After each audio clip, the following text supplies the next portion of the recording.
नमस्कार दर्शकवृन्द, तपाईहरूलाई स्वागत छ नेपाली रात्रि कथामा। मेरो नाम मालती। म अहिले 34 वर्षकी भएँ। आज म तपाईहरूलाई मेरो जीवनको एकदमै व्यक्तिगत कथा सुनाउन गइरहेकी छु।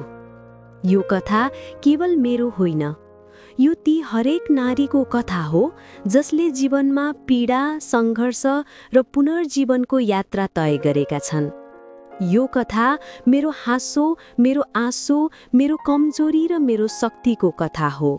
यो कथा भोगेर बाँचेकी छु र यो मेरो आत्माको गहिराईबाट लेखिएको छ। म पहाडको हरियालीमा जन्मेकी साधारण गाउँकी छोरी। हाम्रो गाउँमा बिहान सूर्यको पहिलो किरणले खेतबालीहरूलाई सुन जस्तै बनाउँथ्यो।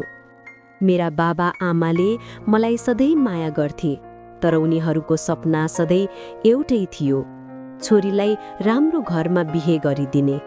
मलाई पनि लाग्थ्यो बिहेपछि मेरो जीवन उज्यालो हुनेछ। म सधैँ सपना देख्थे एउटा सुखी परिवार, श्रीमानको माया, बच्चाहरूको किलकारी। तर जीवनले मलाई सिकाएको पाठ मेरो सपनाभन्दा धेरै फरक थियो। एक दिन तराईबाट मेरो हात माग्न सुरज र सुरजका बाबु आमा घर आए। मेरो बाबा आमाले उनीहरूको कुरा सुनेर मेरो बिहे सुरजसँग पक्का गरिदिए। सुरज गाउँमा सबैले राम्रो र जिम्मेवार मान्थे। उसको परिवार सम्पन्न थियो, घर ठुलो, बगैँचामा रङ्गीचङ्गी फुलहरू। बिहेको दिन मलाई सजाइयो। मेरो हातमा मेहेन्दीले सुरज लेखिएको थियो। मेरो मनमा उत्साह र डरको मिश्रण थियो। मलाई लाग्थ्यो यो नयाँ जीवनको सुरुवात हो। बिहेपछि सबै कुरा ठिक हुनेछ। बिहेको रात जब मलाई कोठामा पुर्याइयो, मेरो मनमा अनगिन्ती प्रश्नहरू थिए। कोठा सजिएको थियो, रातो गलैँचा, पर्खालमा भगवानको फोटो र पलङमा रातो सिरक। सुरज कोठाभित्र आयो, तर उसको आँखामा मैले माया वा उत्साह देखिन। त्यहाँ केवल खालीपन थियो।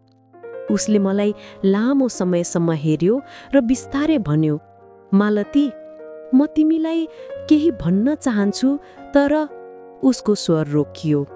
मैले सोधेँ, के भयो सुराज? उसले आँखा झुकाउँदै भन्यो, म पहिले पनि बिहे गरेको थिएँ। मेरी श्रीमती मैले दुर्घटनामा गुमाएँ। म अझै उसको सम्झनामा हराइरहन्छु। मेरो मन एक क्षणका लागि ठप्प भयो। मैले उसको आँखामा आँसु देखेँ। उसको पीडा मलाई महसुस भयो। मैले उसको हात समातेर भने, सुरज, म तिमीलाई बुझ्छु। घाउ निको हुन समय लाग्छ। म तिमीलाई साथ दिनेछु। त्यो रात हामी दुवै चुप रह्यौँ। मैले सोचे, म उसको जीवनमा उज्यालो ल्याउनेछु। म उसको घाउ निको पार्नेछु। यतिकैमा उसले मलाई चुम्बन गर्न थाल्यो। चुम्बन गर्दा गर्दै हाम्रो शारीरिक मिलन भयो। हामी बीच श्रीमान श्रीमतीमा हुने सबै कुरा भए। बिहेपछि केही दिन सबै ठिक चल्यो। सासु ससुराले मलाई माया गर्थे। छिमेकीहरूले नयाँ दुलही भनेर बोलाउँथे। म बिहान उठेर भान्सामा खाना बनाउँथे, घर आँगन सफा गर्थे र घर सम्हाल्थे। तर मनको कुनामा सधैँ एउटा डर थियो। सुरज दिनमा चुपचाप रहन्थ्यो र रातमा ढिलो घर फर्कन्थ्यो। उसको आँखामा सधैँ एउटा उदासी लुकेको हुन्थ्यो। मैले उसलाई बुझ्न खोजेँ। उसको आमाले कहिलेकाहीँ भन्नुहुन्थ्यो, हाम्रो छोरो दुखी छ मालती, उसलाई समय चाहिन्छ, तिमीले धैर्य गर्नुपर्छ। मलाई लाग्थ्यो माया र धैर्यताले सबै ठिक हुनेछ। तर समयसँगै सुरजको व्यवहार बदलिन थाल्यो। एक रात ऊ नसामा घर फर्कियो। उसको आँखा रातो थियो, मुखबाट तीखो गन्ध आइरहेको थियो। उसले मलाई जिस्क्याउँदै भन्यो, त अब मेरो होस्, जे म भन्छु त्यही गर्नुपर्छ। मैले शान्त स्वरमा भने, सुरज, आज हजुर अलि ठिक हुनुहुन्न, भोलि कुरा गरौँ न है। यति मैले के भनेको थिएँ, उसले मेरो कपाल समात्यो। म केही सोच्न नपाउँदै उसले सिगरेट जलायो। मलाई लाग्यो ऊ धुम्रापान गर्न गइरहेको छ। तर उसले तातो सिगरेट मेरो छातीमा चप्कायो। आह भन्दै म चिच्याएँ। उसले म पीडाले चिच्याएको बेला मेरो कपडा खोलेर मेरो गालामा झपट हान्दै शारीरिक शोषण गर्न थाल्यो र एकछिनपछि पसिनाले लतपत भएको उसले हाँस्दै भन्यो, यो त केवल सुरु हो मालती। त्यो रात मेरो शरीरमा पहिलो डाम बस्यो। भोलिपल्ट अर्को। मेरो हात, खुट्टा, पेट सबैतिर सिगरेटको दागहरू बन्न थाले। ऊ यति निर्दयी भयो कि प्रत्येक रात मलाई सिगरेटले पोल्दै मेरो चित्कारसँग रमाउँदै शारीरिक शोषण गर्न थाल्यो। म पीडाले कराउँथे, तर उसको हाँसो राक्षसी जस्तो लाग्थ्यो। मलाई लाग्थ्यो यो मान्छे मेरो श्रीमान होइन, कुनै क्रूर आत्मा हो। केही रात यसरी नै बित्यो। म पीडा सहन नसक्ने भएँ र एक दिन मैले सासूलाई मेरो शरीरका दागहरू देखाएँ। आमा, हेर्नुहोस् न, मेरो यो हालत भएको छ। उहाँले मेरो कुरा सुनेर भन्नुभयो, बुहारी, विवाह भनेको सहनु हो।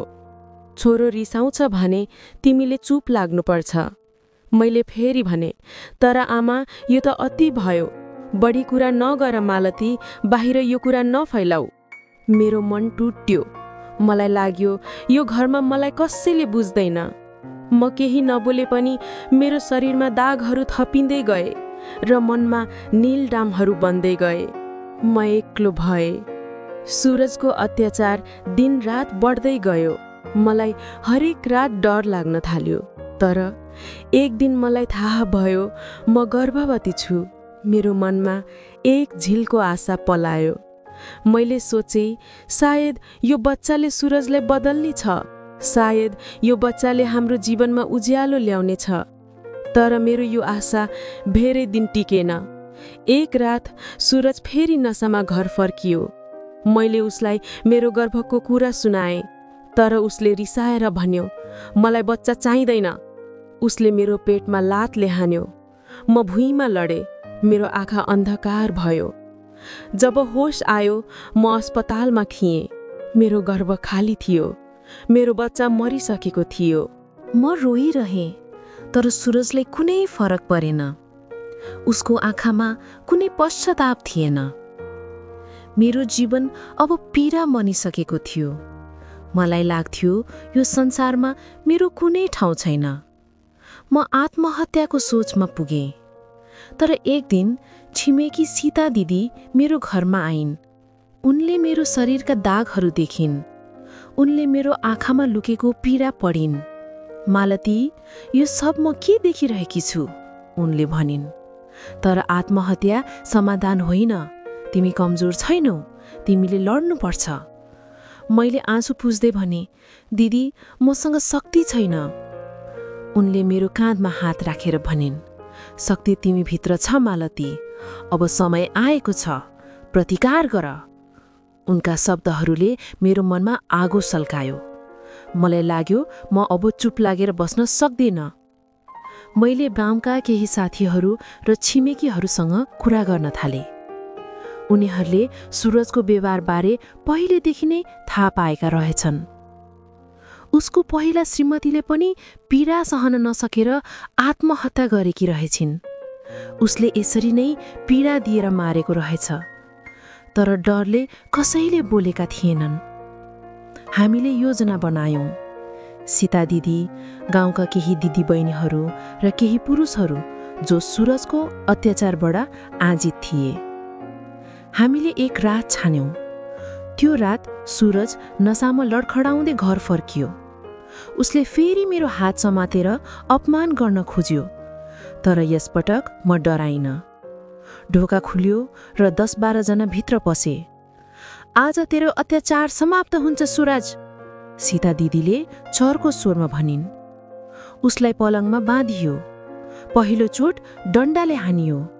उसको शरीर कम्पियो। दोस्रो चोट चप्पलले। ऊ कराउँदै गाली गर्न थाल्यो। गाउँका महिलाहरूले पनि सामूहिक आक्रोश पोखे। जसरी तैले मालतीलाई जलाइस, पिटिस, आज त्यही भोग, गाउँका दिदीबहिनीहरूले भनिरहेका थिए। म एक कुनामा बसेर यो सब हेरिरहे थिएँ।